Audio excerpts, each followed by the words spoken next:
Bien, je voudrais renouveler à chacun de vous une bienvenue parmi nous. Remercions également le propriétaire des lieux qui a bien voulu nous prêter cette salle, nous l'a louée, pour pouvoir justement faire des conférences sur la santé. Voilà, je voudrais avant tout me présenter. Donc, je m'appelle Heremwana Raapoto. J'ai 33 ans. Comme vous pouvez l'entendre, je suis d'origine polynésienne. Je suis né à Tahiti. Et je suis de métier professeur en physique-chimie. Et pourquoi j'aimerais vous partager la santé? Eh bien, tout d'abord, c'est parce que, au travers de mes études, cela m'a beaucoup aidé à connaître ce domaine qui m'était très inconnu. J'ai eu un master en physique-chimie et c'est vraiment quelque chose qui m'a beaucoup intéressé, la matière. Et depuis que je suis devenu chrétien, j'ai découvert que dans la Bible, il y avait des choses qui étaient découvertes en même temps à notre époque sur la Bible, sur la santé. Et c'est pour cela qu'en faisant ces corrélations, ça m'a aidé à aller davantage, à comprendre ce milieu de la santé. Et c'est pour cela que, eh bien, pendant cette semaine, je voudrais partager avec vous les recherches que j'ai pu faire et également aider toutes ces personnes qui ont peut-être des problèmes de santé. J'ai fait plusieurs conférences et par la grâce de Dieu, beaucoup de personnes ont été aidées et ont vu des résultats positifs. Donc j'aimerais vous partager cela, nous le faisons gratuitement et nous aimerions que vous puissiez également le partager à tous ceux que vous connaissez et qui sont malades, car vous allez voir que ça sera très utile pour vous. Voilà. Donc, pour ma part, je n'ai pas eu de formation sur la santé. Par contre, j'ai beaucoup fait de recherches et je me suis aidé grandement d'études de docteurs en naturopathie. Parmi ces personnes, il y a une Australienne du nom de Barbara O'Neill qui est nutritionniste certifiée. Et il y a également un couple qui s'appelle Rudy Davis ainsi que Jenny Davis, son épouse, qui tous les deux sont chercheurs et docteurs également en naturopathie. Je me suis également appuyé sur les études d'un homme qui a fait la plus grande recherche sur la nutrition.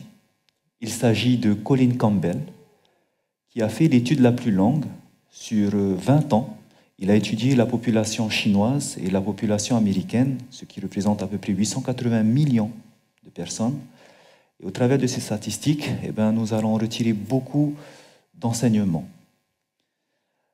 Donc nous allons également, parfois, j'utiliserai certaines correspondances, comme je vous le disais, qu'on trouvait dans ce livre qu'on appelle la Bible, car vous, si vous l'avez déjà lu, la Bible nous parle d'un Dieu qui est créateur, et vous verrez que ce qu'il a écrit dedans, ce qui est révélé, va corréler avec tout ce que ces chercheurs ont trouvé aujourd'hui.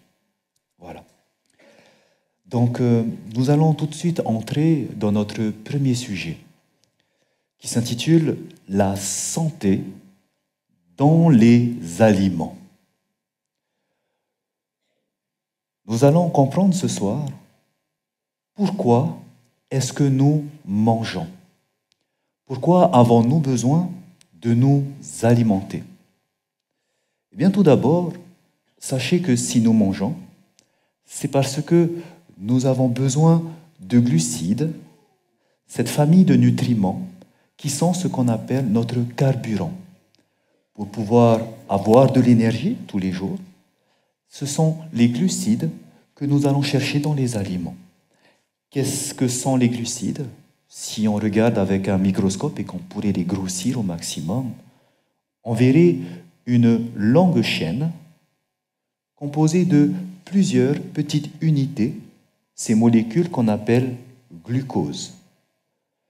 Le corps, lui, il va utiliser ces petites particules, donc l'unité de cette longue chaîne, et il va l'utiliser avec l'oxygène de l'air, le dioxygène qui est ici. Il y aura une réaction dans votre corps qui va se passer dans vos cellules et qui va vous permettre de produire de l'énergie. Et voilà pourquoi on peut bouger, on peut faire respirer, tous nos organes fonctionnent grâce au glucose qui est oxydé par le dioxygène. Donc nous avons besoin de ces glucides pour vivre. Deuxièmement, lorsque nous mangeons, c'est parce que nous avons besoin de ce qu'on appelle les protéines. Les protéines, c'est ce qui va construire vos cellules. En effet, si vous prenez votre corps, que vous retirez l'eau, parce que nous sommes composés à plus de 70% d'eau, lorsque vous retirez l'eau, eh bien vous allez voir que la partie sèche est composée à 50% de protéines. Et pour former vos cellules, vous en avez besoin. Ces protéines, eh bien, elles ont la forme d'un long collier de perles, avec des perles de différentes couleurs. Chaque perle représente ce qu'on appelle des acides aminés, et il en existe une vingtaine. Donc ils sont enchaînés les uns les autres, formant vos cellules. Nous mangeons parce qu'il y a certains de ces acides aminés que le corps ne sait pas produire. Le corps sait produire seulement 12 acides aminés, et c'est pour ça qu'il y en a 8 qui sont essentiels pour former nos cellules, que nous avons besoin d'aller chercher dans l'alimentation. C'est ce qu'on appelle les acides aminés essentiels. Ne les produisant pas, nous mangeons des protéines. Donc, vous avez entendu parler que les protéines se trouvent dans la viande, par exemple. Les glucides, c'est ce qu'on retrouve dans la pomme de terre, par exemple, le blé, les pâtes, le riz. Et un troisième type de nutriments que nous avons besoin pour vivre, c'est ce qu'on appelle les lipides, et on précise à côté le mot insaturé. Pourquoi on dit lipides insaturés? Parce qu'il existe en réalité deux types de lipides, deux types de graisses. Il y a ce qu'on appelle les lipides saturés. C'est une longue chaîne de molécules où il y a beaucoup plus de ce qu'on appelle d'hydrogène qui se fixe dessus, qui va faire que ces lipides saturés, à température ambiante, elles seront à l'état solide. C'est ce que vous avez quand vous prenez du beurre. Ils contiennent des lipides saturés, la graisse animale. Et en réalité, les lipides saturés proviennent du règne animal. Les graisses animales, le beurre, le lait, la graisse animale, forment ces lipides saturés que le corps n'utilise pas. Par contre, il y a les lipides qui font partie des lipides insaturés, qui contiennent moins d'hydrogène, donc on dit qu'ils sont insaturés, qui proviennent, eux, du règne végétal. Eux, à température ambiante, ils sont liquides. Et nous savons que ce qui est liquide à température ambiante, c'est l'huile végétale. Les lipides qui sont issus de l'huile qui est issue de l'olive, par exemple, des graines de tournesol, des graines de colza. Donc, ce sont toutes les huiles. Et ce que notre corps a besoin, ce sont les lipides insaturés. En effet, pareil, si vous prenez votre corps, qui est composé de cellules, lorsque vous retirez l'eau, la matière sèche, 50%, ce sont des protéines, on a dit, acides aminés, et 50%, ils sont formés à partir de ces lipides insaturés. Les lipides insaturés, si on les grossit au microscope, voici ce qu'on verrait. On appelle ça aussi les triglycérides, car ils ont 3 branches. Alors, ces lipides insaturés, appelés acides gras, il y en a que le corps aussi ne sait pas produire. Il sait en produire certains, mais pas tous. Parmi ceux qu'il ne sait pas produire, ce sont ce qu'on appelle les acides gras de la famille des oméga 3 et ceux de la famille des oméga 6. Parce que nous ne savons pas les fabriquer, on appelle ça les acides gras essentiels. Et aujourd'hui, vous entendez parler beaucoup de oméga 3, oméga 6, n'est-ce pas? Qui sont essentiels. Voilà. Donc, on a besoin de ça. Nous avons besoin de tous ces aliments. Et justement, un petit clin d'œil, c'est que comme ils se trouvent dans la nature, sachez que notre corps, la partie de notre corps qui contient le plus de lipides insaturés et qui a besoin de cela et qui est vital pour lui, c'est votre cerveau. Et c'est pour cela que, comme je vous disais, dans la Bible, le Créateur, qui nous dit qu'il a créé tout ce monde, les végétaux, eh bien, quand vous prenez dans la nature, la noix qui possède le plus de lipides insaturés, c'est la noix. Et regardez la forme de la noix, vous avez une coque qui est dure, comme le crâne, et lorsque vous regardez à l'intérieur, vous avez la forme du cerveau. C'est la noix qui contient le plus d'oméga 3. C'est pour ça que souvent je vais prendre la Bible, parce que vous allez voir, il y a beaucoup de corrélations, et il n'y aura pas d'hasard, vous comprendrez à la fin. Donc, si on récapitule, nous mangeons parce que nous avons besoin de 3 types de ce qu'on appelle les nutriments, les glucides pour votre carburant, les protéines pour construire votre corps, ainsi que les lipides insaturés, et surtout pour votre cerveau, les lipides insaturés. Nous avons besoin également d'autres choses dans l'alimentation. Nous avons besoin de ce qu'on appelle les minéraux, les vitamines et les enzymes, ainsi que de l'eau, puisque nous sommes composés d'eau et il faut que ça se régénère. Ces 4 types d'entités, on ne les appelle pas des nutriments, mais des catalyseurs, parce qu'ils seront là pour fixer, assimiler par votre corps les nutriments. Les minéraux, par exemple, seront importants. Donc, nous savons qu'on a besoin, par exemple, de calcium pour vos dents, vos os. On a besoin de magnésium pour tout ce qui est courbature, déchirure musculaire. On a besoin de vitamines. Les vitamines sont essentielles pour la croissance, la vitamine A, pour le système immunitaire, la vitamine C. Nous avons besoin de vitamine D pour la fixation du calcium. Nous avons besoin de différentes vitamines, mais également d'enzymes. Et les enzymes, c'est quelque chose qu'on n'en a pas beaucoup entendu parler, mais qui aujourd'hui, on en parle partout parce qu'on en a besoin et qui est très essentiel. Une enzyme, c'est quoi? Eh bien, dans votre corps, sachez qu'il se passe ce qu'on appelle des transformations chimiques. Ces transformations chimiques, il se fait par exemple lorsqu'on va produire des anticorps qui vont vous aider à guérir. Des transformations chimiques qui vont vous aider par exemple à digérer les aliments. Ces transformations chimiques, sachez que ça demande du temps pour le faire et de l'énergie. Malheureusement, s'il n'y avait pas d'enzyme, eh ben ça va être très très lent. En revanche, une enzyme, qu'est-ce qu'il va faire?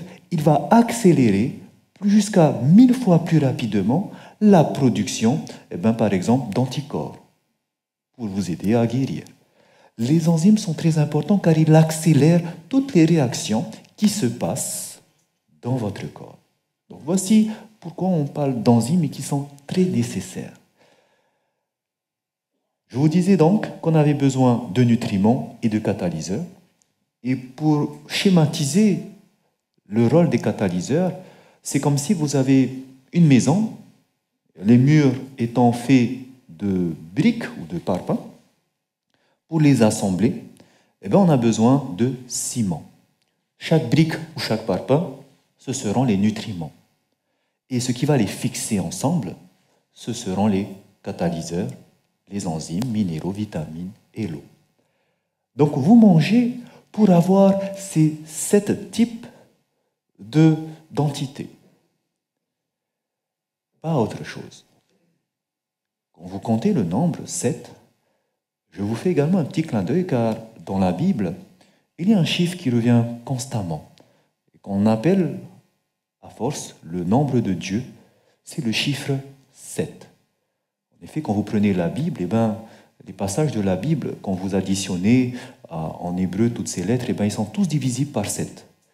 Et également, vous allez voir dans la Bible on va dire, un nombre de fois ou une durée toujours de 7. Par exemple, on dit que Dieu a créé la terre en 7 jours. Lorsque vous prenez chez les Juifs, ils travaillent 6 années et la 7e année, ils se reposent. Quand vous prenez par exemple la guérison d'un roi, on nous dit qu'il s'est plongé 7 fois. Quand vous prenez dans le livre de la Révélation, on parle de prophétie de 7 sceaux, 7 trompettes, 7 fléaux. Il y a toujours ce nombre 7 qui revient. Et donc 7, c'est ce qu'on dit le nombre parfait, le nombre de complet. Et c'est pour cela que lorsque nous mangeons, nous avons besoin pas d'un élément, pas de 2 éléments, mais 7 types d'éléments. Voilà pourquoi c'est intéressant, n'est-ce pas, de faire la comparaison avec la Bible, parce qu'il y a ce Créateur dont on parle et qui connaît notre corps. Donc, quand nous comprenons ce que nous avons besoin, j'aimerais simplement que nous puissions remarquer que quand vous prenez quelque chose à manger, souvent, on ne se rend pas compte de ce qu'on met dans notre corps. Je donne un exemple. Vous allez prendre ici une assiette de crudités. Et à côté, vous allez prendre des beignets. À Tahiti, on appelle ça des firifiri, des donuts, si vous voulez.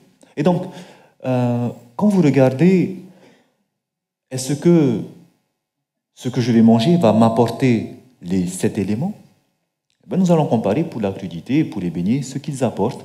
Et nous allons également regarder s'il y a à l'intérieur des toxines. Des toxines, c'est quoi? Ce sont des molécules que le corps ne sait pas gérer. Et ces toxines, il va les stocker. Et nous allons voir plus tard que c'est à l'origine de tous les effets secondaires, toutes les maladies. Donc voici, quand vous prenez par exemple une crudité, il y a des glucides à l'intérieur. Vous prenez par exemple le beignet, il y en a aussi. Vous prenez les protéines, vous prenez une crudité, nous le verrons qu'il y a des protéines, alors que dans le beignet, il y a seulement une petite part, 3% de ce qu'il y avait dans la crudité. Très peu. Vous prenez par exemple les lipides insaturés, vous en avez également dans les crudités, mais quand vous prenez dans les beignets, alors que c'est huileux, on dirait qu'il y a des lipides insaturés, mais en réalité, ce ne sont pas des lipides insaturés. Il n'y en a pas. Vous comprendrez cela en détail demain. Donc il n'y a pas de lipides insaturés dedans. Pourquoi? Parce qu'ils ont été transformés. Il y a des minéraux dans les crudités, alors que dans un beignet, il n'y en a pas. Il y a des vitamines dans les crudités, alors que dans le beignet, il n'y en a pas, ainsi que les enzymes. Bien sûr, les crudités sont gorgées d'eau, alors que le beignet, vous avez seulement 5% d'eau. Si vous mangez une alimentation bio, vous n'avez pas de toxines, alors que si vous prenez le beignet, vous en avez. Demain, vous allez comprendre d'où viennent ces toxines. Même si vous prenez de la farine bio, vous verrez que vous avez quand même des toxines, et ils proviennent en fait de ces lipides. On comprendra cela demain. Donc, vous voyez, finalement, on peut manger des choses, mais on ne se rend pas compte que beaucoup de fois, quand vous mangez, vous ingérez des toxines, vous mangez des choses que vous n'avez pas besoin, et en plus, vous manquez de beaucoup de choses. Nous allons comprendre que le corps, il a besoin d'avoir ces 7 éléments, mais en plus, il a besoin d'avoir un milieu qui soit sain. Je vais vous expliquer c'est quoi un milieu sain. Il y a en physique-chimie, et c'est ce qui est utilisé dans tous les milieux biologiques, dans tous les milieux, il y a une grandeur qu'on appelle l'acidité d'un milieu. On appelle ça, cette grandeur, le pH, le potentiel hydrogène. Et ce pH, il vous indique si c'est acide ou pas. Comment on peut savoir si c'est acide ou pas? Il existe des rouleaux imbibés d'un indicateur coloré qu'on appelle papier pH. Vous pouvez tester. Ou vous avez directement sinon des des sondes qu'on appelle des sondes à pH, appelées pH-mètres. Eh bien, quand vous mesurez le pH d'un milieu, l'acidité d'un milieu, il va vous donner un nombre qui se trouve entre 0 et 14.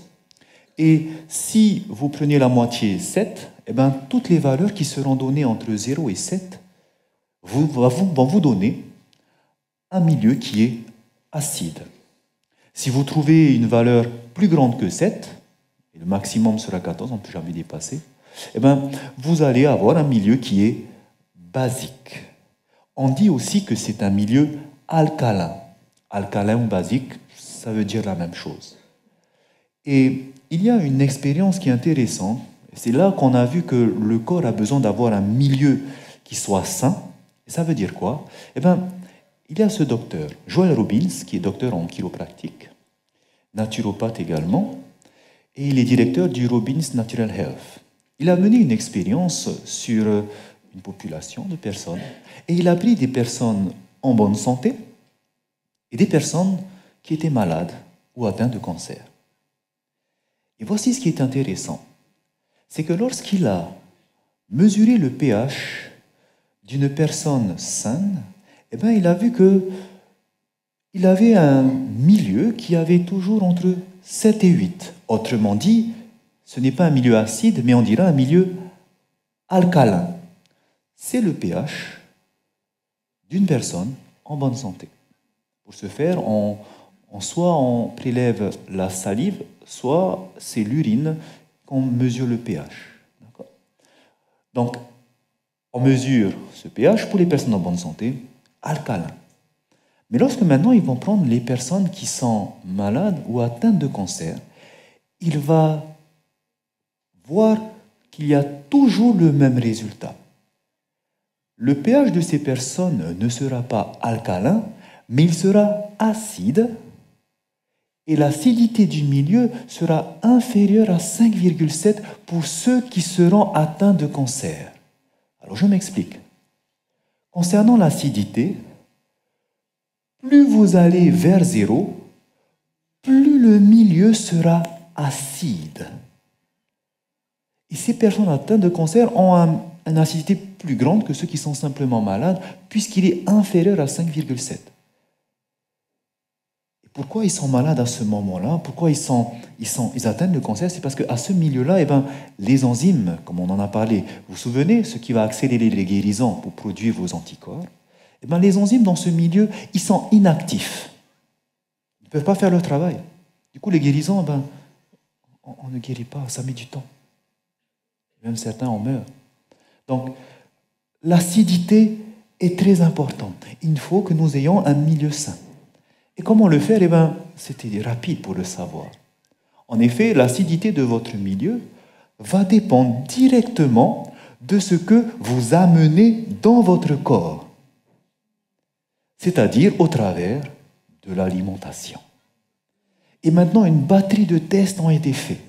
Et on a répertorié tous ces aliments qui peuvent alcaliniser et d'autres aliments qui vont acidifier.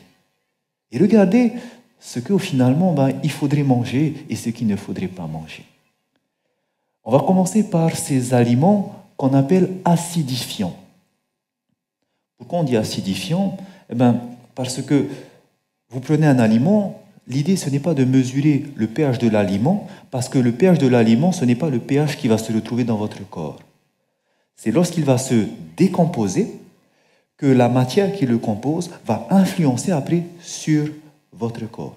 Car vous allez voir qu'il y a un aliment qui est acide, mais que lorsque ça rentre, ça fait l'inverse, à cause du métabolisme. Donc on dit plutôt que c'est acidifiant, c'est-à-dire ce sont des aliments qui, une fois ingérés, une fois décomposés, vont acidifier le milieu.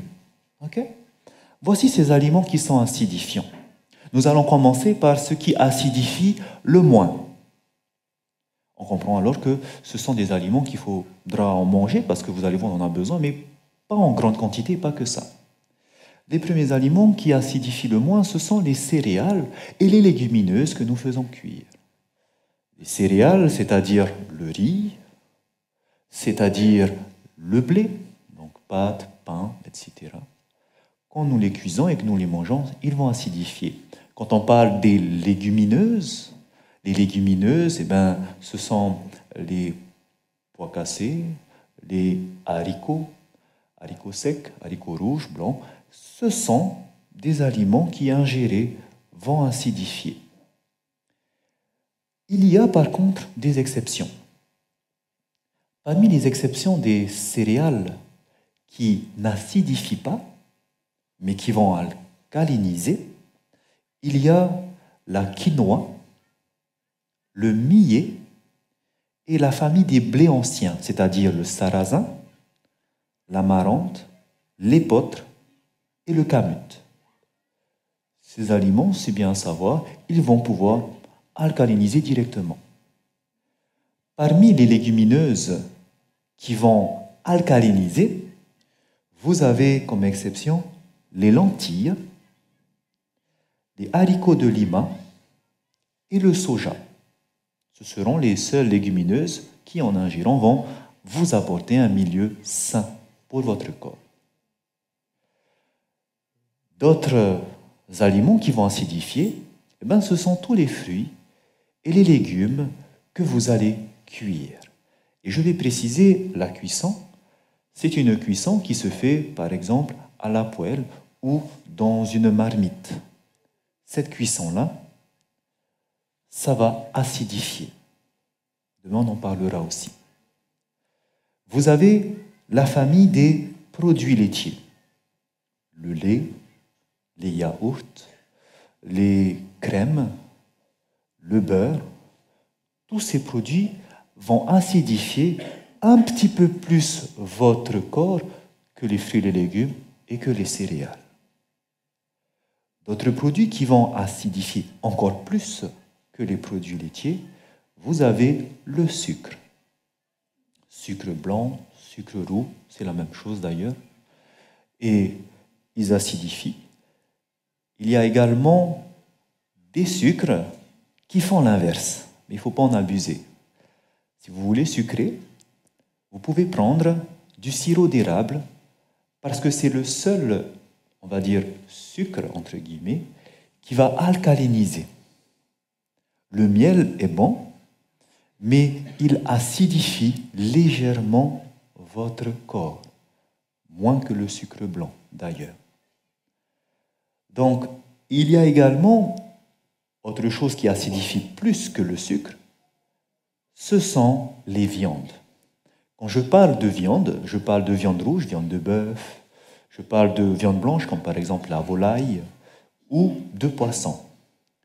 Les viandes sont très acidifiants pour le corps. Il y a également des aliments qui sont épicés, parce que ce sont les épices qui vont beaucoup acidifier. Je parle du piment, par exemple, acidifiant puissant. Et également d'autres que nous allons parler en détail demain. Vous allez voir quelles sont ces épices. Il y a également tout ce qui est aliments frits. La friture va plus alcaliniser encore que ces aliments épicés. Donc, par exemple, vous prenez des chips, vous prenez par exemple tout ce que vous allez mettre dans la friture, les frites, tout ce que vous faites baigner dans l'huile, vous faites des beignets, ce sont des aliments qui sont très acidifiants. Vous avez également qui acidifient encore plus, ce sont le café et le thé. Et vous avez le sel qui est un fort alcalinisant, fort acidifiant, et davantage l'alcool. L'alcool est un puissant acidifiant. Et ce qui acidifie aussi puissamment que l'alcool, ce sont les médicaments. Ce sont les Américains qui ont trouvé ça. Sachez que les médicaments sont des très forts acidifiants. Très très forts. Et il y a également le tabac, qui est le plus puissant des acidifiants, et donc qui fait que votre milieu devient acide. Donc vous comprenez que lorsque nous regardons cette liste, on va donc essayer d'éviter au maximum, si nous voulons être en bonne santé, tout ce qui est vers le bas de l'échelle. Par contre, nous pouvons en consommer un petit peu de ce qui est en haut. Et si on veut être en meilleure santé, on va prendre un petit peu de ces aliments qui acidifient, mais beaucoup d'aliments qui vont par contre alcaliniser. Pour ça, il faudra beaucoup faire d'équilibre. D'accord? Donc, je vais beaucoup prendre sur ce qui est alcalinisant. Et qu'est-ce qui est alcalinisant comme aliment? Les aliments alcalinisants, eh bien, il y a les légumineuses que vous faites germer. C'est quoi? C'est par exemple les graines de luzerne germées, qu'on appelle les alfalfa. Il y a le soja, qui est une légumineuse que vous faites germer, donc les graines de soja. Toutes ces légumineuses que vous faites germer vont alcaliniser votre corps. Et bien sûr, je précise, c'est manger cru dans ce cadre-là. Il y a également les graines qui ne sont pas germées, directement mangées crues, qui sont les graines de sésame, lin, chia par exemple. Ces graines-là, comme tournesol, vont alcaliniser davantage. Ce qui alcalinise encore plus, ce sont toute la famille des oléagineux, des noix, comme par exemple la noix de coco, les amandes. Ici, excusez-moi, c'est un mot tahitien, mais ce sont par exemple les noix de cajou, noix de Brésil, les noisettes. Toute la famille des noix vont alcaliniser. Il y a également les fruits et les légumes cuits maintenant à la vapeur. Quand vous faites une cuisson à la vapeur, eh ben, vous avez des aliments, quand il s'agit de fruits et légumes, qui alcalinisent davantage. Quand vous prenez des fruits et des légumes que vous mangez crus, mais qui proviennent du congélateur, donc que vous avez congelé et que vous décongelez. Par exemple, vous avez les fraises, les framboises, vous savez qu'on vend en congelé, ou sinon vous avez des bananes et que vous avez congelé, vous voulez les décongeler pour les manger après, sachez qu'ils sont alcalinisants quand ils sont mangés crus, pas de cuisson. Okay, vous laissez refroidir, réchauffer, pardon. Ensuite, vous avez les légumes qui sont mangés crus directement, donc la salade, tomate. Quand ils sont crus, ils alcalinisent davantage. Et ce qui va alcaliniser encore plus, ce sont les fruits séchés, donc abricots, pruneaux, etc. Ce qui alcalinise le maximum votre corps, ce sont les fruits. Les fruits mangés crus, ce sont les plus puissants alcalinisants pour votre corps. Donc je vous disais que pour avoir un milieu qui soit sain, bénéfice et propice pour une très bonne santé, eh bien, il s'agira de manger beaucoup de ces choses qui sont alcalinisants. Et je peux vous dire même que vous pouvez manger que ces choses. Mais certains diront, mais c'est bizarre car à l'intérieur, si je veux manger que ça, pour avoir un milieu sain, il manque quelque chose. Il me manquerait la viande. Parce que nous savons que c'est la viande qui contient les protéines. Donc comment pouvons-nous se maintenir en bonne santé alors qu'il manque ces protéines? C'est là que je voudrais faire un clin d'œil avec l'étude du docteur Colin Campbell. Cette étude qui est la plus reconnue dans le monde nutritionniste. Donc, cet homme, dans ses études, il va écrire un livre qui s'appelle L'étude chinoise, The China Study, où il va faire beaucoup de statistiques. Il va s'appuyer sur un recensement qui a été fait à l'époque, entre 73 et 1975, du cancer du sein dans plus de 2400 villes chinoises. Et comme vous pouvez le voir sur cette carte, plus il y a de zones rouges, ce sont les zones où la proportion de cancer par rapport au nombre d'habitants est la plus grande. Et ce qui l'a marqué, eh ben, c'est que pour la même densité de population, pour un même nombre d'habitants, eh ben, là où il y a plus, là où c'est plus concentré, où on déclare le plus grand nombre de cancers pour un même nombre d'habitants, eh ben, ce sont tous ces endroits où il y a des villes. Les grandes villes, ce sont ces endroits où on déclare beaucoup de cancers, pour un même nombre de population, pour un même nombre d'habitants. C'est-à-dire, vous prenez une grande ville avec 100 000 habitants, vous prenez un village de 100 habitants, eh ben, ils vont faire un rapport sur 100, pourcentage, pour vraiment avoir la même proportion. Et les grandes villes, il va alors se pencher dessus, et se pencher sur l'alimentation des Chinois. Il va voir que, eh ben, dans les grandes villes, l'alimentation n'est plus la même que ceux qui viennent des campagnes, puisque dans les campagnes, ils vivent principalement de céréales et de légumes. Alors que dans les grandes villes, ils vont beaucoup consommer de viande. Et là, maintenant, il va voir que finalement, c'est vrai que lorsque nous prenons quelqu'un qui a une alimentation riche en protéines animales, eh bien, il développe, par exemple, quelqu'un qui a une alimentation composée de 20% de protéines animales, il développe beaucoup plus de cellules cancéreuses. Alors que ceux qui consomment peu de protéines animales en développent moins de cellules cancéreuses. Il va le faire la même chose pour, par exemple, les calculs urinaires. Il va regarder pour ceux qui ont une consommation en viande, poisson, volaille, plus ils vont consommer par jour des proportions de chair animale, plus le taux de calcul urinaire recensé par rapport à la population sera grand. Autrement dit, plus on mange de chair animale, plus on développe des calculs urinaires.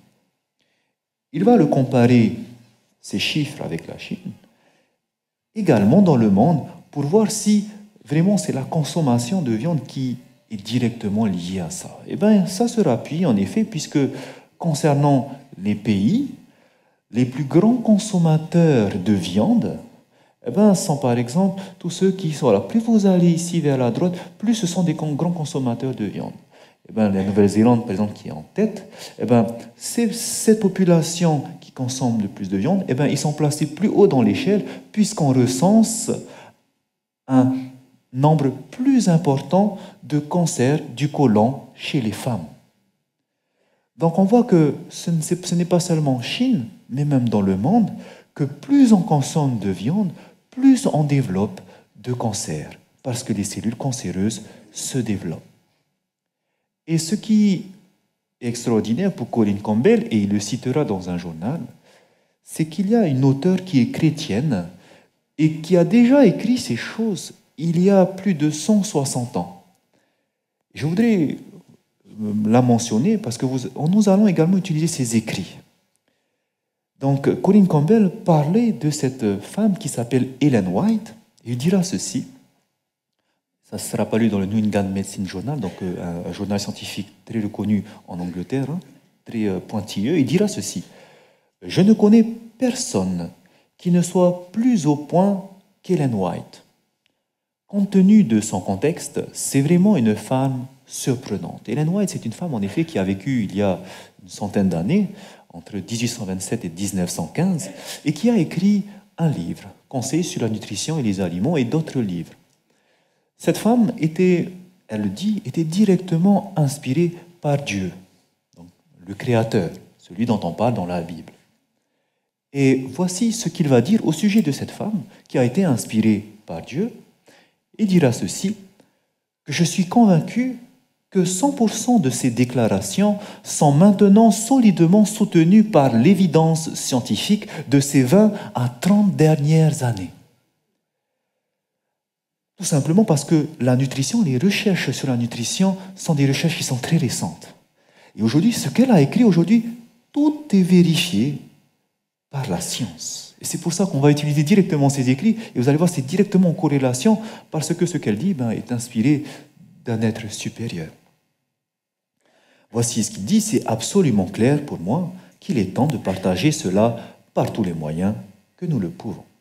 En effet, souvenez-vous, il en avait conclu, Colin Campbell, que ce qui déclenchait les calculs urinaires, les cancers du côlon, cancer du sein, c'était directement lié à la consommation de chair animale, de viande.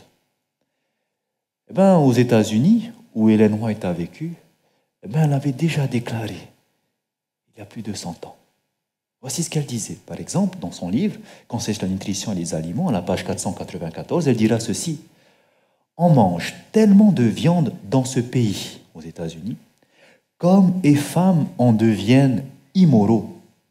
Leur sang est corrompu et la maladie s'installe dans tout leur organisme. Et beaucoup de personnes meurent d'avoir mangé de la viande. et on en ignore la raison. Si la vérité était connue, on saurait que c'est la consommation de viande qui a provoqué ces décès. Elle savait déjà que c'était directement lié à la consommation de viande. À l'époque, c'était fou de dire des choses comme ça. Aujourd'hui, la science est en train de l'approuver. En effet, vous vous souvenez que la viande, elle était placée parmi les aliments qui étaient acidifiants, n'est-ce pas? La viande est un aliment acidifiant, donc faisant que votre corps a un milieu où les enzymes ne peuvent plus être actifs, où du coup la guérison ne peut se produire et où les cellules cancéreuses pourront se développer à leur guise. Et vous allez comprendre pourquoi. Et c'est là où la chimie moléculaire intervient pour expliquer ce phénomène. Pourquoi la viande acidifie et fait que mon milieu ne peut pas m'aider à guérir, mais m'entraîne vers la maladie et la mort? Eh bien, lorsque vous regardez en fait une molécule, cette grosse molécule de protéines, vous voyez qu'elle n'est pas linéaire, mais qu'elle est curviligne, elle est enroulée dans tous les sens. Pourquoi elle est enroulée comme cela? Car il y a des liaisons qui vont faire qu'elles vont se replier et d'autres liaisons qui vont faire que ça va se repousser les atomes. Il y a des liaisons qu'on appelle ioniques, des liaisons qu'on appelle hydrogènes, entre un atome d'hydrogène et d'oxygène, des liaisons, des effets qu'on appelle des effets hydrophobes, donc qui vont se replier sur elle-même. Et il y a également les pentes disulfure. Voici pourquoi la molécule est repliée. Mais lorsque vous allez manger, par exemple, la viande, voici comment tous ces liaisons qu'il y a. Au moment où votre corps va la digérer dans votre estomac, elle va découper toutes ces perles qu'on a appelées les acides aminés, et bien toutes les liaisons également vont se briser. Mais il y a parmi les liaisons une liaison qu'on appelle les ponts disulfure, et ces ponts disulfure, lorsqu'ils vont se décomposer dans l'estomac, vont produire l'acide le plus puissant dans le monde de la chimie, qu'on appelle l'acide sulfurique. L'acide le plus puissant. Et c'est pour cela que la viande, finalement, acidifie à cause de la libération de l'acide sulfurique dans votre corps au moment de la digestion. C'est pour ça qu'il est acidifiant. Ce qui est intéressant à remarquer, c'est que quand vous prenez la Bible, eh bien vous allez voir que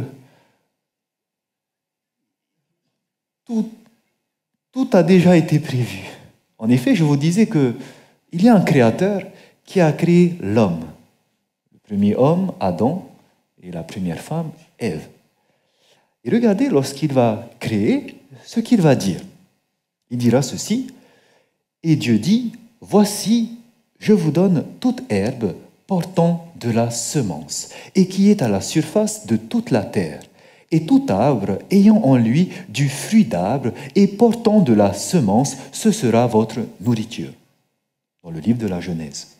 Donc le Créateur va dire directement aux hommes qui vient de les créer que je vous ai donné des choses à manger. Voici ces choses. Il y a l'herbe portant de la semence. Il faut comprendre quand on parle de cette expression herbe portant de la semence, ce n'est pas l'herbe qu'ils vont manger, mais c'est la semence de l'herbe. De même que lorsque vous lisez « Je vous donne à manger tout arbre ayant en lui du fruit d'arbre », le Créateur ne dit pas de manger l'arbre, mais il dit de manger la semence de l'arbre. Et aussi, je vous donne à manger tout arbre portant de la semence.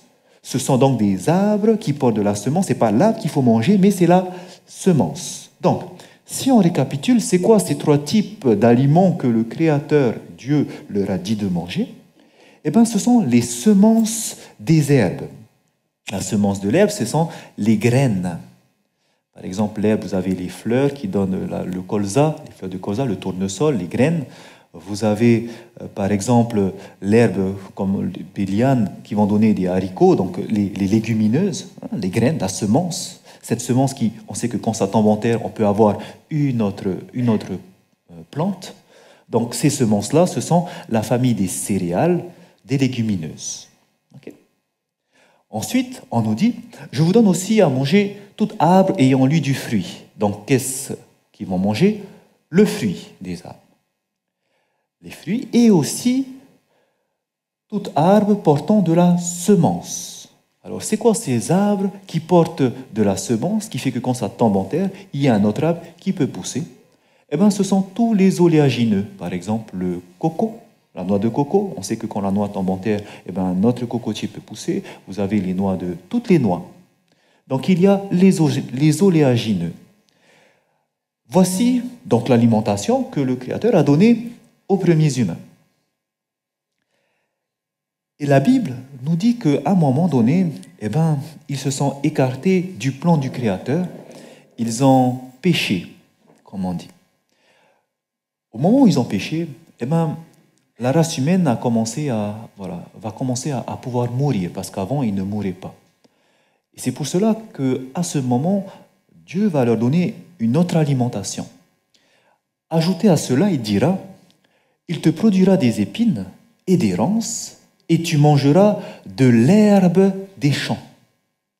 En plus, ils vont donc manger l'herbe des champs qui sont les légumes. On avait vu que la semence de l'herbe, c'était ce qui vient de l'herbe. Donc, les légumes, c'est directement l'herbe des champs. Les légumes seront donc ajoutés après que l'homme ait péché. Et jusqu'à aujourd'hui, c'est donc l'alimentation qu'ils ont. Sauf que, il y a un moment dans la Bible, on nous parle d'un événement cataclysmique, une catastrophe qui va se passer, qui sera l'événement d'un déluge. Et en effet, aujourd'hui, toutes les nations, il y a cette histoire du déluge, peu importe des religions, parce que c'était quelque chose qui était universel. Et donc, quand on parle du déluge, eh ben, il a duré plus de 150 jours, qui va faire que finalement, eh ben, l'eau ayant recouvert toute la surface de la terre pendant 150 jours, plus rien ne poussait à la surface au moment où les eaux du déluge sont parties. C'est pour cela qu'à ce moment-là, Dieu avait dit à Noé de construire une arche et de faire monter les animaux à l'intérieur. Et puisqu'il n'y avait plus rien à manger, Dieu va dire ceci, que tout ce qui se meut et qui a vie vous servira de nourriture. Je vous donne tout cela comme l'herbe verte. Autrement dit, Dieu va ajouter maintenant, après le déluge, la chair animale. Et ce qui est intéressant à voir, c'est qu'au moment où ils vont commencer à se nourrir avec de la viande, eh bien vous allez voir que l'âge de l'homme ne sera plus la même. En effet, on nous parle de généalogie dans la Bible, dans le livre de la Genèse, et vous allez voir qu'avant le déluge, les hommes étaient des centenaires. Par exemple, l'homme qui a vécu le plus longtemps, Mathushela, on nous dit qu'il avait 969 ans. C'était des centenaires. Mais vous allez voir qu'après le déluge, ben l'âge va complètement diminuer. 100 ans, 90 ans.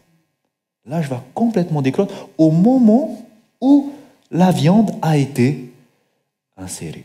Et je précise qu'il s'agit de viande pure, parce que quand ils sont montés dans l'arche, la Bible nous dit que Noé va faire monter 7 coupes d'animaux purs et un couple d'animaux impurs. Et donc on comprend que si Dieu avait précisé ce qui est pur et impur, au moment où il va dire « vous allez manger tout ce qui se meut », c'est bien sûr ce qui est pur.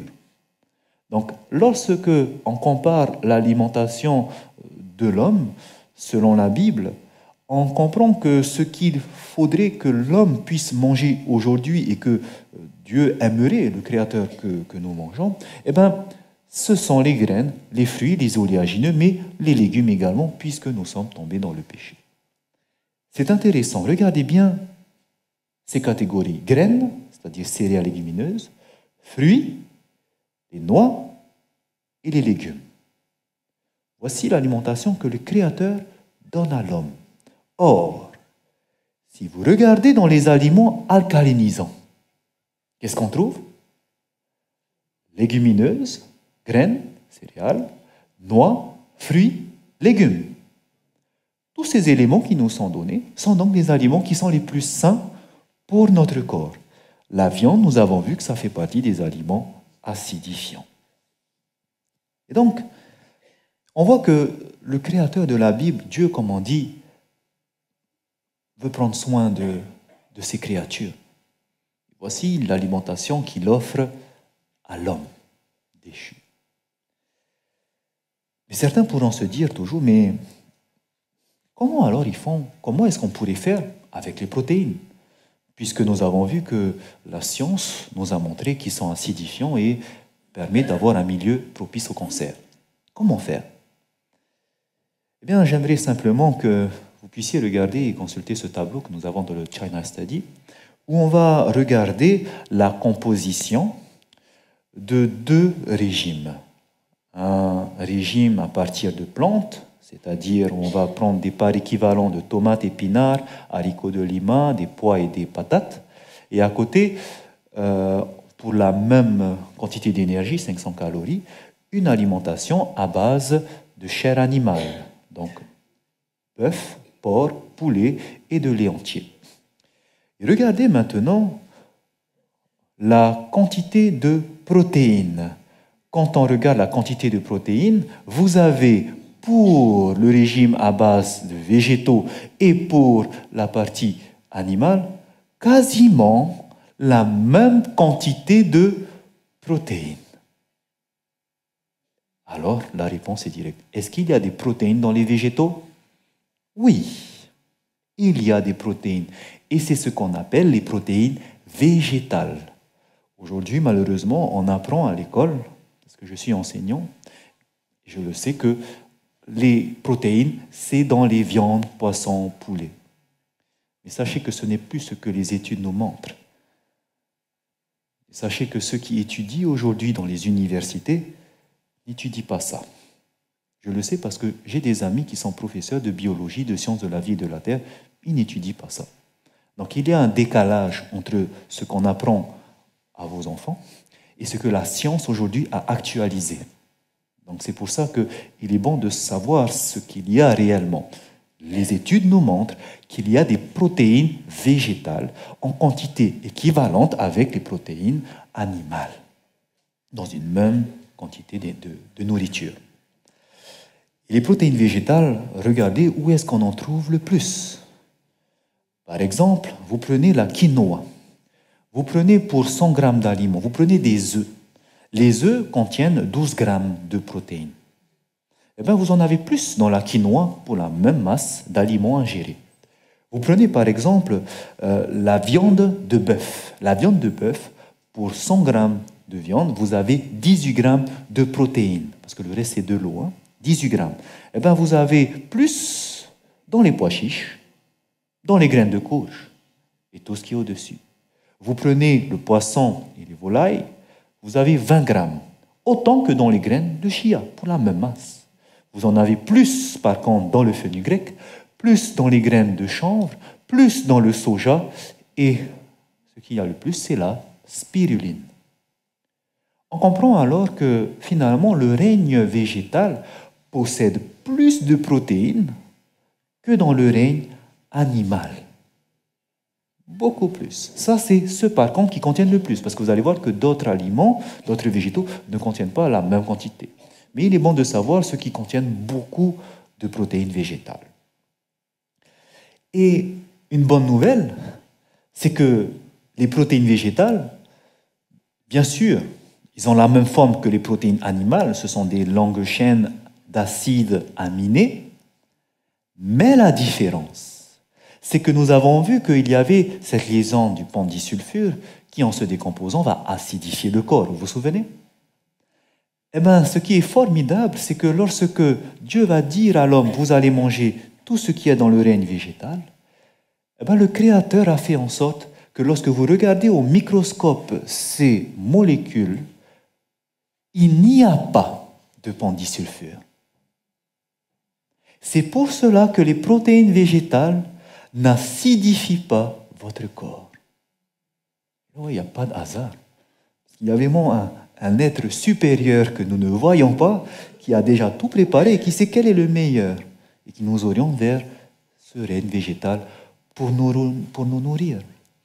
En plus, regardez, non seulement vous avez des protéines végétales, mais concernant les vitamines, concernant les minéraux, fer, magnésium, calcium, regardez, vous en avez beaucoup plus dans le règne végétal qu'ici dans le règne animal. Finalement, vous êtes richement béni, comme on dit, quand vous allez vous orienter vers un régime à base de végétaux. Vous allez regarder la graisse. Quand on dit ici de graisse, on parle de graisse saturée. La graisse saturée, vous en avez beaucoup plus dans le règne animal.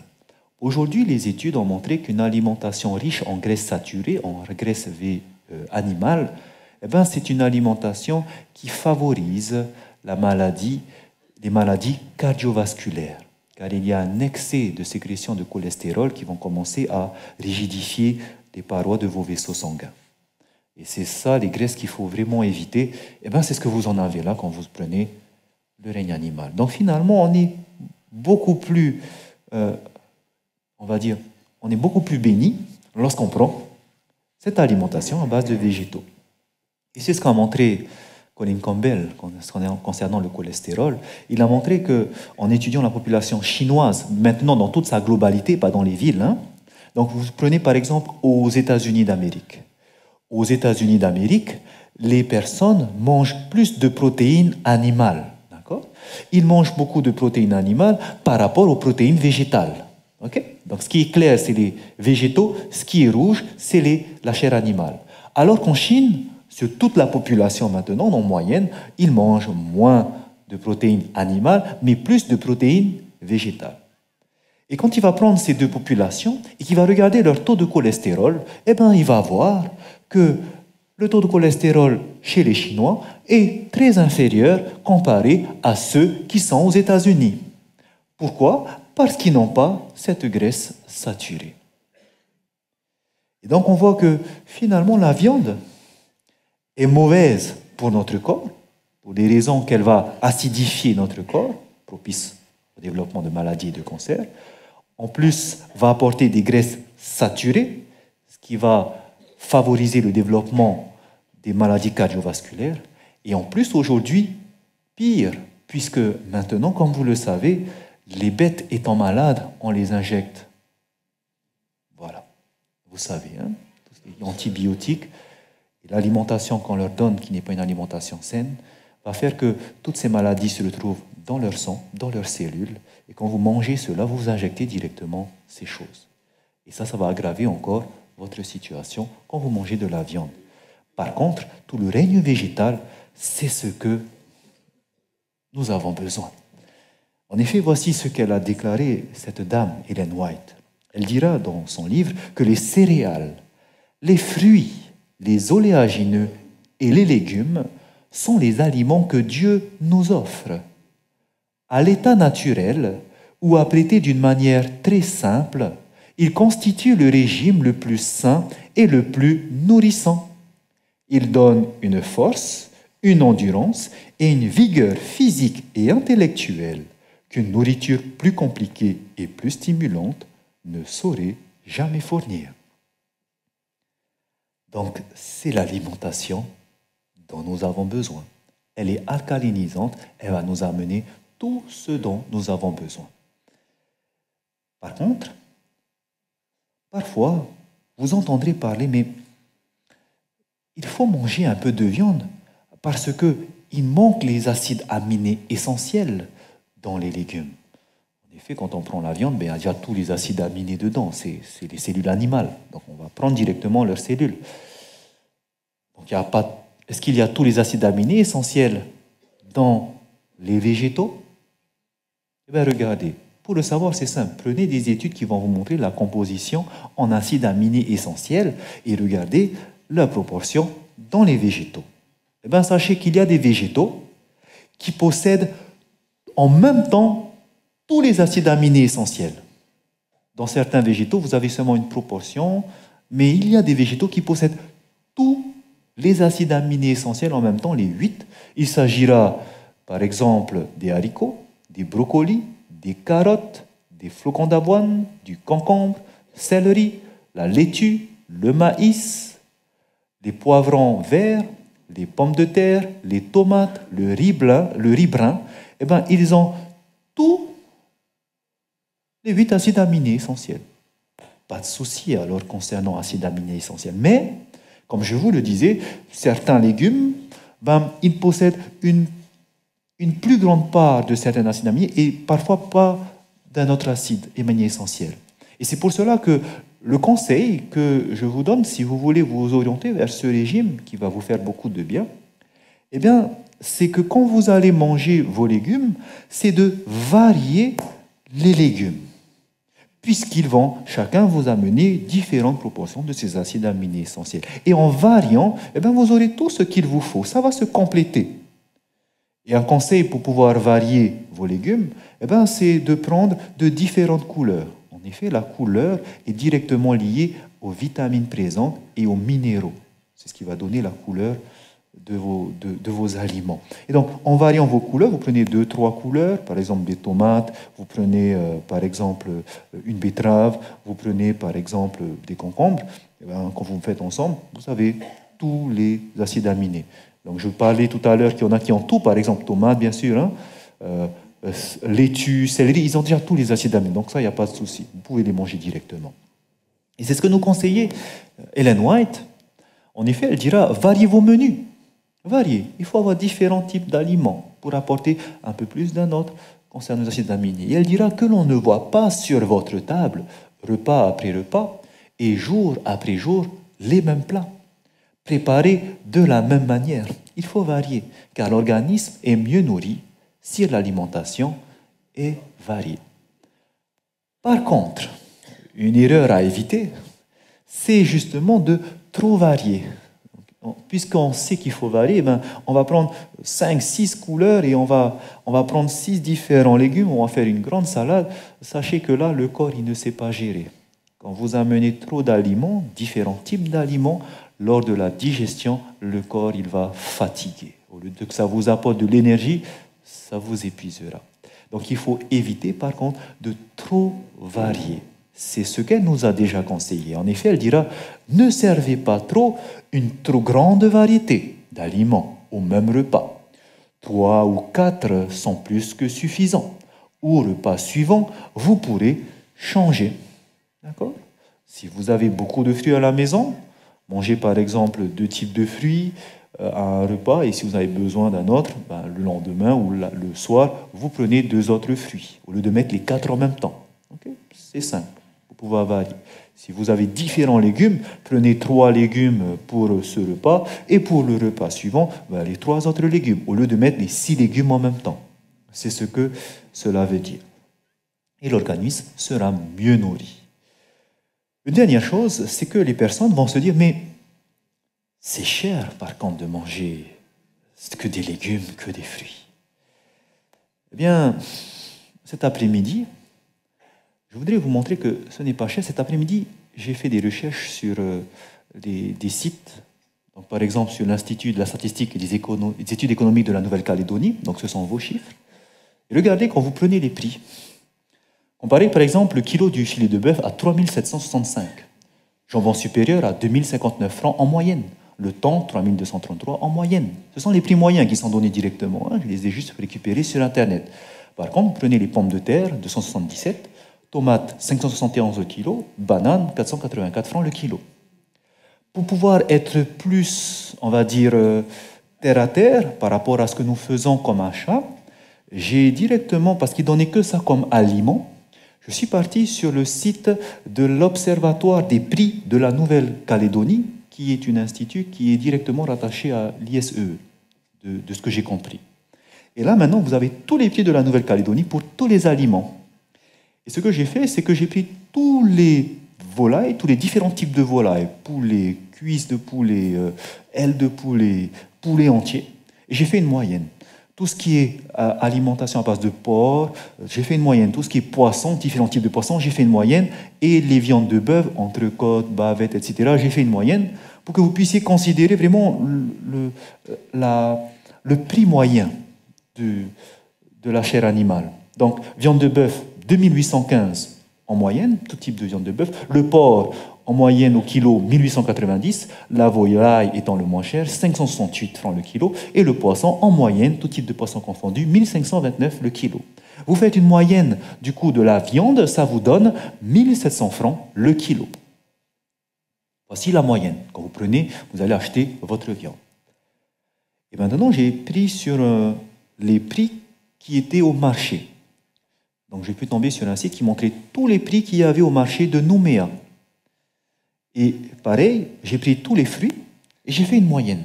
J'ai pris les légumes, une moyenne, les produits viviers comme les patates, taro et les herbes. Et voici ce qu'on trouve. Les fruits, 289 le kilo. Les légumes, 236 le kilo.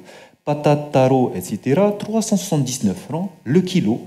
Et pour les fines herbes, 86 le kilo. Si vous faites une moyenne, ça vous donne pour les végétaux 248 francs le kilo. On arrondit 250. Qu'est-ce que ça veut dire? Comparez le prix de la viande, de la chair animale, 1700 francs en moyenne, comparé au prix des végétaux, 250 francs, ça voudrait dire quoi? Que si vous achetez pour 1 kilo de viande, vous allez payer 1700 francs. Que ce soit poisson, bœuf ou volaille, eh bien vous pourrez acheter 7 fois plus en végétaux.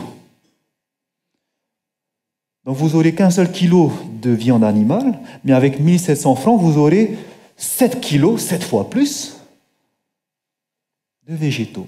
Est-ce que c'est cher? Donc il faut être réel, hein? On sait de quoi on parle, il faut prendre les chiffres et regarder.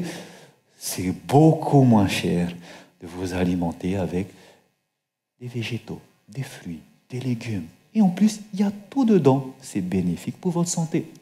Et ceux qui aimeraient manger encore moins cher pour les petits portefeuilles, eh bien, sachez qu'il y a un type d'aliments qui sont très riches en protéines, en enzymes et en vitamines et en minéraux. Ce sont ce qu'on appelle les germes. Et je vais vous apprendre à faire l'aliment le moins cher. En effet, si vous calculez par ratio par personne, ça fait 5 francs par personne. Je l'ai calculé. 5 francs pacifiques par personne. Le moins cher. Et vous le faites avec quoi? Avec des lentilles. Prenez un sachet de lentilles et vous avez besoin juste d'un bocal, un élastique, un torchon.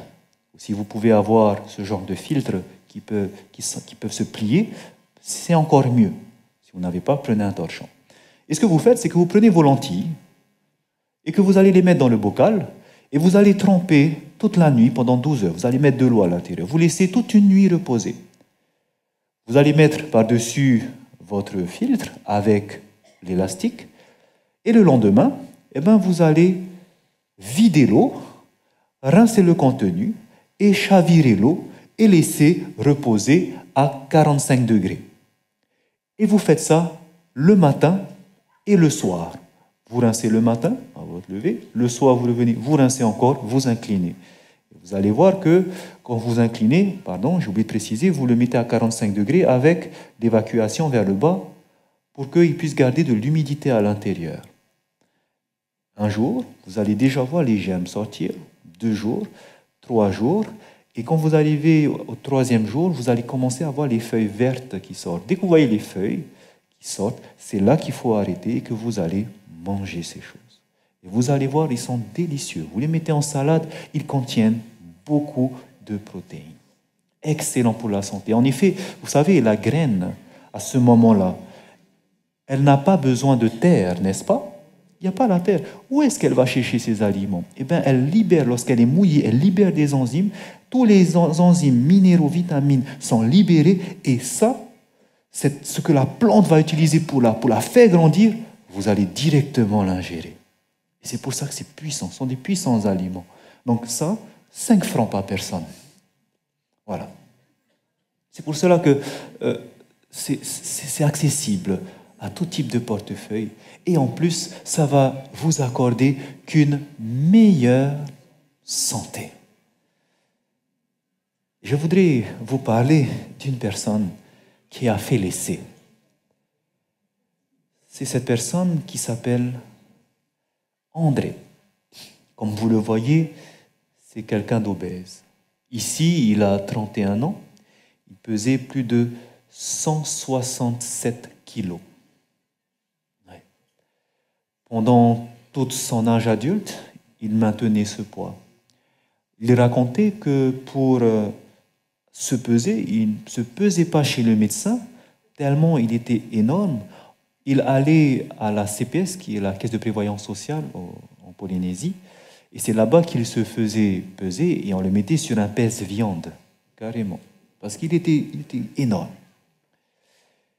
Et voilà qu'à l'âge de 41 ans, alors qu'il avait ses 160 kilos, il se plaignait maintenant de mal de dos, et surtout de mal de genoux, tellement il était lourd. Et là, son frère va lui proposer de faire du sport avec lui. Il va se mettre au sport. 3 ans, de façon intensive. Il disait qu'il faisait du sport le matin, le soir, le matin, le soir. Et en faisant du sport, il va pouvoir baisser de 10 kilos, 150 kilos. Mais il stagne. Il voit qu'il est un peu plus fort, plus résistant, mais il a toujours mal au dos, toujours mal aux genoux. Et il n'arrive plus à perdre de poids alors qu'il en fait beaucoup de sport. Et c'est là qu'à l'âge de 44 ans, il va entendre parler de ce fameux séminaire santé. Sauf qu'il va assister au sujet que vous avez entendu. Quand il va assister à ce sujet, ça va faire un déclic, parce que c'était un gros mangeur de viande. Il connaissait Dieu, il lisait la Bible, et donc il a compris que le Créateur lui a donné la meilleure nourriture qui se trouvait dans les fruits, légumes, oléagineux noirs, et donc il a laissé la viande. Et voici ce qui va se passer seulement quelques mois plus tard. 44 ans, il change d'alimentation. Et maintenant, seulement quelques mois, de 150 kilos, il va baisser, 3 mois il s'est passé exactement, 150 kilos, il arrivera à 120 kilos. Et ce qui est formidable, c'est que non seulement il va perdre du poids, mais ces douleurs qu'il avait pendant toutes ces années au niveau du dos disparues. Les douleurs qu'il avait au niveau des genoux, plus rien. Et là, il va remercier le Seigneur parce qu'il a fait confiance et ça a fonctionné. Il va parler ensuite de sa sœur. Sa sœur qui, il me disait, il avait pitié d'elle parce que tous les soirs, depuis son adolescence, elle tousse. Et quand elle tousse, il disait, on dirait qu'elle va s'étouffer, on dirait qu'elle va mourir. Et il a pitié de sa sœur. Et c'est là que, quand il va voir ça fonctionner sur lui, eh bien, il va proposer à sa sœur, regarde cette vidéo, et quand il l'a vue, il va mettre aussi en pratique. Sa sœur, aujourd'hui, ne tousse plus. Pourquoi? Parce que vous avez compris que quand on prend cette alimentation, votre acidité, l'acidité du milieu, vous allez voir un milieu alcalin. Un milieu dans lequel les enzymes pourront être activées. Un milieu dans lequel vos anticorps pourront fonctionner. Un milieu qui va vous donner tous les éléments dont vous avez besoin avec cette alimentation végétale. Donc, essayez, vous n'avez rien à perdre, mais tout à gagner. Voici, pour terminer, les conseils que j'aimerais vous donner pour terminer. Ce que nous devrions retenir aujourd'hui, c'est donc de manger davantage de fruits et de légumes crus. Essayez. Variez aussi convenablement vos aliments, car nous avons besoin de varier.